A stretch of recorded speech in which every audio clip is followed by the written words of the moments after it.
Davao City Mayor Rodrigo Duterte nag-trending sa Twitter human ipakita sa iyang soft side sa Gandang Gabi Vice. Si Crystal Clemente sa Showbiz Chika. Nag-trending gyud si Davao City Mayor Rodrigo Duterte sa Twitter tungod sa iyang guesting sa Gandang Gabi Vice kagabi.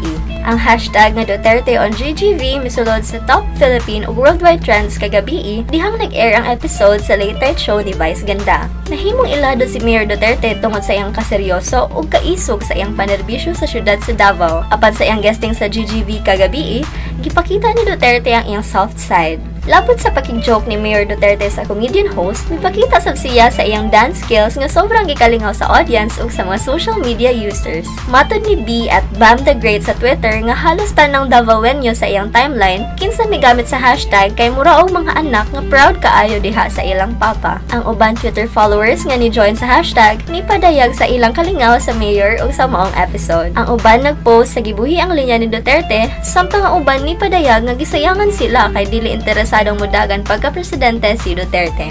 Samtang, si Vice Ganda mi-tweet nga nakita nila sa episode ang side ni Duterte nga full of sense, humor, and charm. Crystal Clemente alang sa Showbiz Chika.